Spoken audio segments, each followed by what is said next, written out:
Existem alguns conteúdos que sempre caem em provas de concursos públicos e no exame da OAB e são extremamente repetitivos. Então você precisa saber para não errar na sua prova. Eu sou Cíntia Brunelli e hoje eu vou te passar 50 dicas, macetes e pegadinhas comuns de direito constitucional e eu posso te garantir que pelo menos uma questão da sua prova vai estar aqui nas 50 dicas do vídeo de hoje. Esse vídeo vai ser muito especial, então o meu conselho de amiga é que você assista a esse vídeo mais de uma vez até você decorar tudo, porque ele é um vídeo curtinho, mas muito poderoso. E eu te convido a se inscrever no canal, porque tem muito conteúdo importante vindo por aí. Vamos às 50 dicas. Dica 1. O direito constitucional é o ramo do direito público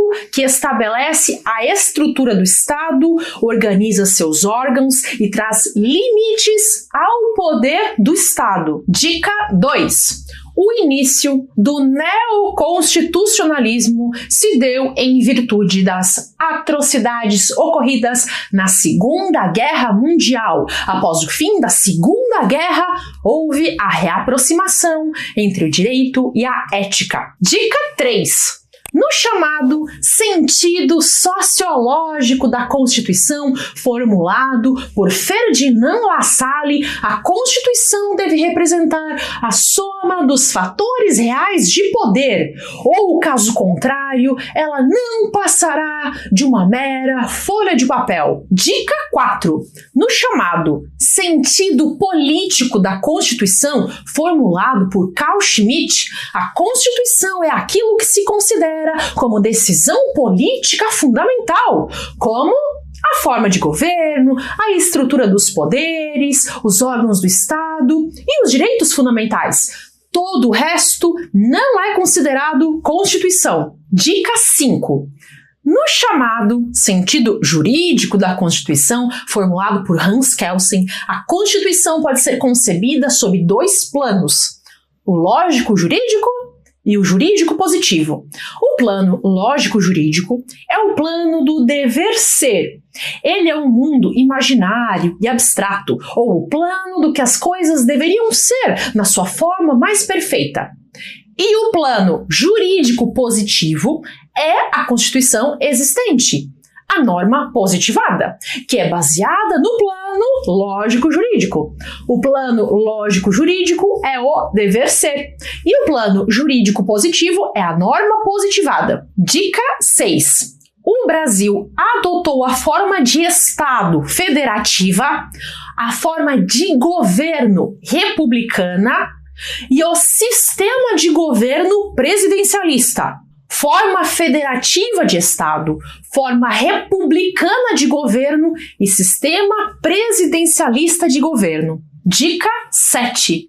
O Supremo Tribunal Federal, o STF, é composto por 11 ministros com notório saber jurídico e reputação ilibada, que são nomeados pelo presidente da República após aprovação pela maioria absoluta do Senado Federal. Dica 8. O preâmbulo da Constituição não é considerado uma norma constitucional e não tem força normativa. Ele não possui relevância jurídica. Dica 9.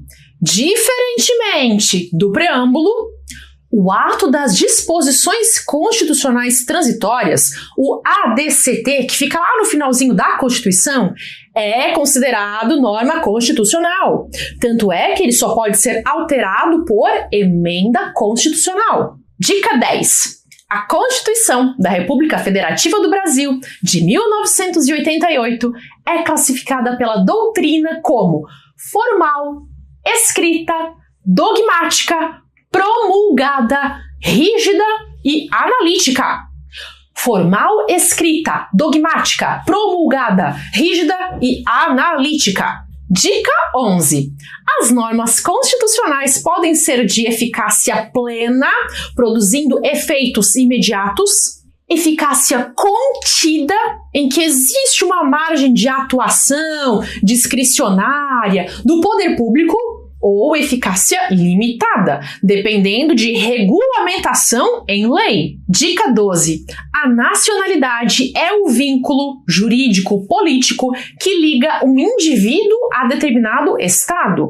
A lei não pode estabelecer distinção entre brasileiros natos e naturalizados, salvo os casos previstos na própria Constituição. Dica 13. Existem 2 critérios para definir quem é brasileiro nato. O primeiro deles é o critério do território, ou critério jus soli.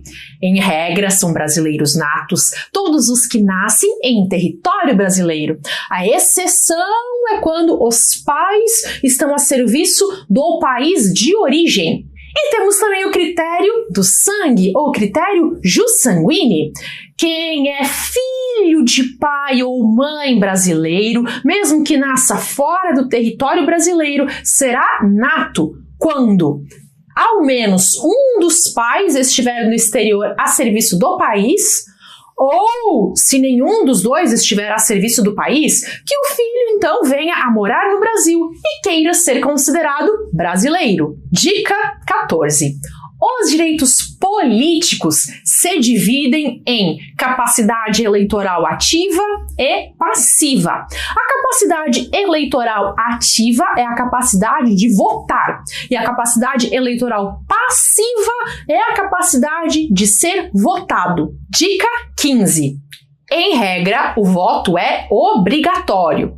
Ele só é facultativo para os analfabetos, os maiores de 70 anos e aqueles que estão entre os 16 e os 18 anos. Dica 16. Para ser eleito em um cargo político, é preciso ter nacionalidade brasileira, pleno exercício dos direitos políticos, alistamento eleitoral, filiação partidária, domicílio eleitoral e idade mínima.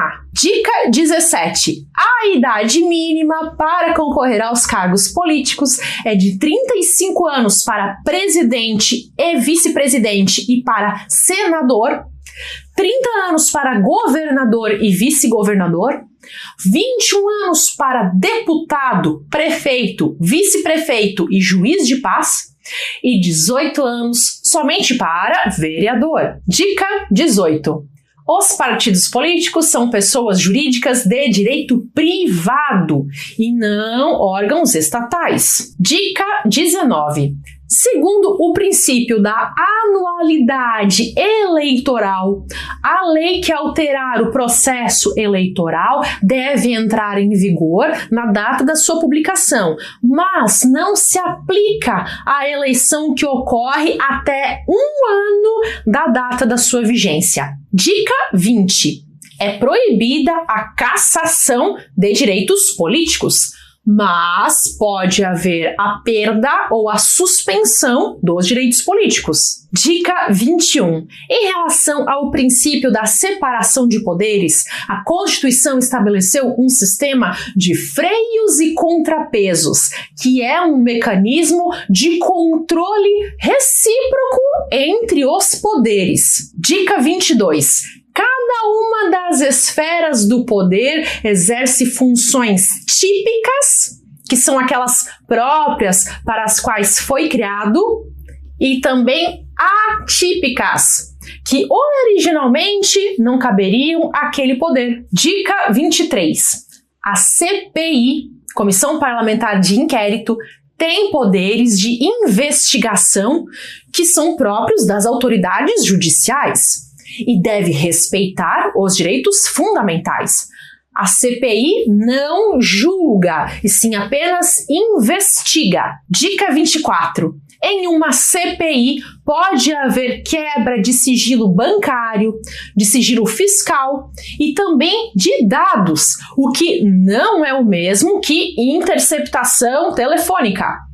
CPI também pode determinar busca e apreensão, desde que assegurada a inviolabilidade do domicílio. Dica 25. O crime de responsabilidade não é propriamente um crime, e sim é uma conduta de conteúdo político que é nomeado como crime, embora não tenha essa natureza.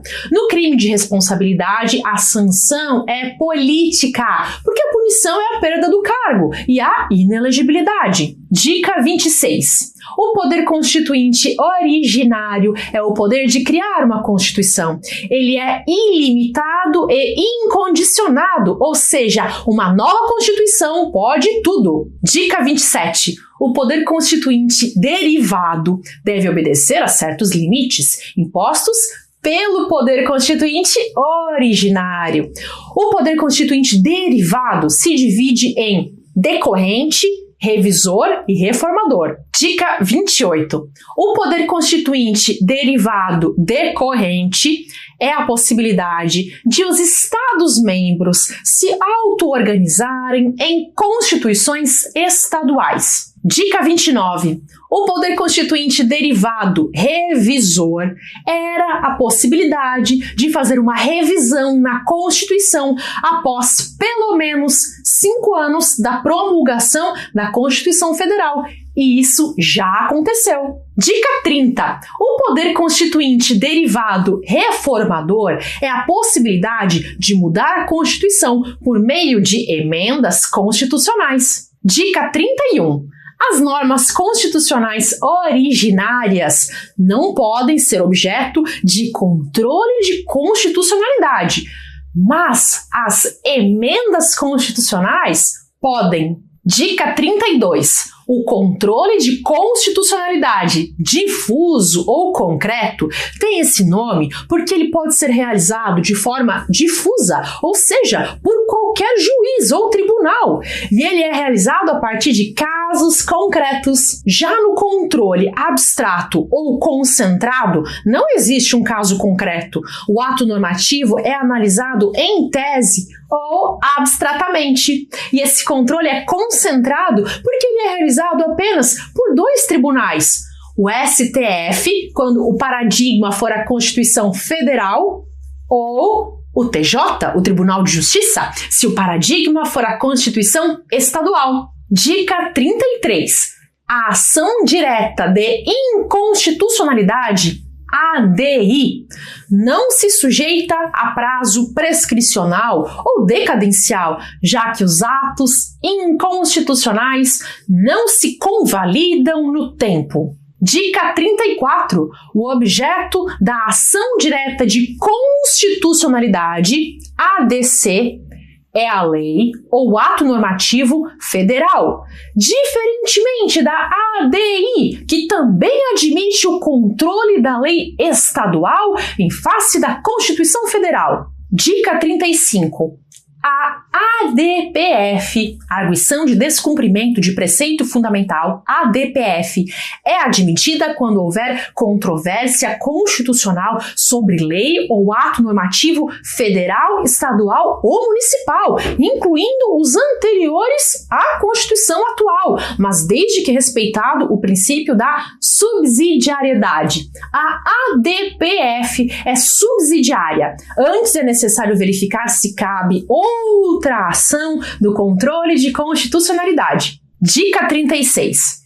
A reclamação é um instituto processual que é destinado a preservar a competência do STF e garantir a autoridade de suas decisões, podendo ser ajuizada por todos aqueles que forem atingidos por decisões contrárias a um entendimento firmado pelo STF em caráter vinculante. Dica 37. A Constituição possui cláusulas pétreas. Não pode haver proposta de emenda tendente a abolir o voto direto, secreto, universal e periódico, a separação dos poderes, a forma federativa de Estado e os direitos e garantias individuais. Dica